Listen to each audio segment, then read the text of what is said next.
السلام علیکم ورحمۃ اللہ۔ ناظرین اکرام، امید کہ آپ سب بخیر و عافیت ہوں گے۔ ابھی کچھ دنوں قبل دارالعلوم دیوبند نے ایک ضروری اعلان نکالا ہے، جس میں انہوں نے کہا ہے کہ اگر کوئی طالب علم دارالعلوم کے باہر انگریزی وغیرہ سیکھے گا اور اس میں ملوث پایا جائے گا، اگر کسی نے اس کے بارے میں اطلاع دے دی یا اس کی نشاندہی ہو گئی، تو ایسے طالب علم کا دارالعلوم سے اخراج کر دیا جائے گا۔ اس اعلان کے منظر عام پر آنے کے بعد سوشل میڈیا پر طرح طرح کے مثبت اور منفی تبصرے ہونے لگے۔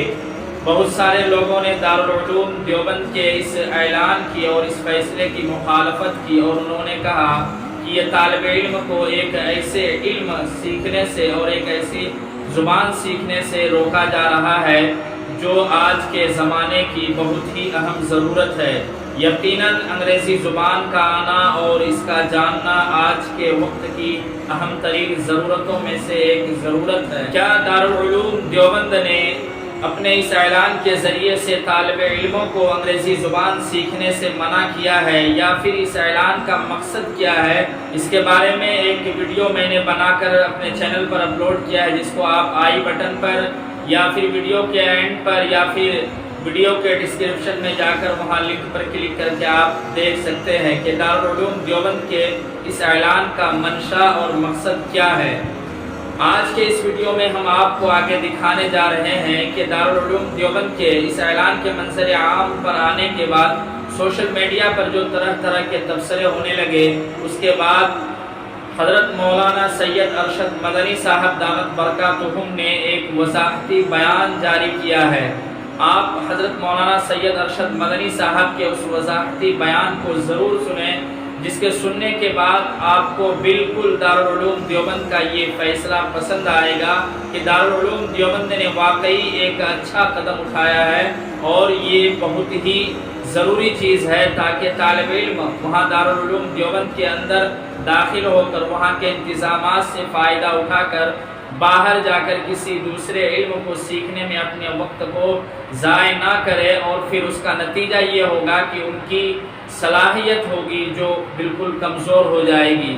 تو چلیے بلا تاخیر کے سنتے ہیں حضرت مولانا سید ارشد مدنی صاحب کو۔ تو خود دارالعلوم میں ہمارے یہاں انگریزی کا شعبہ ہے، جو طلبہ فارغ ہو جاتے ہیں ہم ان کو اس کے اندر داخل کرتے ہیں۔ کمپیوٹر کا شعبہ ہے، ظاہر ہے کہ کمپیوٹر بھی عام طریقے پر انگریزی ہی میں چلتا ہے۔ ہمیں اس سے ہمارا جو کورس ہے، نصاب تعلیم ہے، جو کتابیں ہیں، وہ ہمیں اس کی اجازت نہیں دیتی کہ ہم ان کے ساتھ کسی دوسری چیز کو پڑھیں، اس لیے کہ ہم 6 گھنٹے پڑھاتے ہیں۔ جو ہم نے پڑھایا ہے اگر اس کو طالب علم مغرب کے بعد یا اور عشاء کے بعد نہیں دیکھے گا تو وہ کامیاب نہیں ہو سکتا ہے۔ اس لیے ہم نے یہ کہا کہ آپ پڑھنے کے بعد چاہیں انجینئر بنے، ڈاکٹر بنے اور ایڈوکیٹ بنے، جو آپ کا جی چاہے بنے، لیکن ہمارے یہاں پڑھتے ہوئے آپ جو ہم پڑھاتے ہیں اس کی طرف توجہ نہ دے کر کے کچھ اور پڑھیں۔ دارالعلوم اس کی اجازت نہیں دیتا ہے۔ اسی لیے جو ہم نے انگریزی کا شعبہ طے کیا تھا، وہ ہم نے یہ طے کیا تھا کہ ہمارے کورس کو شروع کرنے سے پہلے ہم اس کو 5 سال دیں گے اس کے لیے کہ وہ حفظ قرآن کرتے کرتے، اور بعد میں جو ہمارا 5 سال کا کورس ہے جس میں ہم انگریزی، ہندی، جغرافیہ وغیرہ پڑھاتے ہیں، اس کے اندر ہم اس کو 10ویں پاس کرا دیں گے۔ جس دن سے عربی تعلیم شروع ہوگی ہم کوئی چیز نہیں پڑھاتے۔ اب یہ لوگ آ گئے ہیں، دوسرے لوگ، انہوں نے یہاں سینٹر قائم کر لیے گئے ہیں، وہ طلبہ سے فیس بھی لیتے ہیں اور پڑھاتے ہیں۔ نتیجہ اس کا یہ ہوگا کہ طالب علم ہماری تعلیم کو نہیں پڑھے گا، ان کی طرف توجہ کرے گا۔ جو مغرب کے بعد اور عشاء کے بعد کا وقت ہے وہ اس کے اندر لگائے گا، تو ہمارے مدرسے کی تعلیم تو دوسرے درجے کی ہو جائے گی۔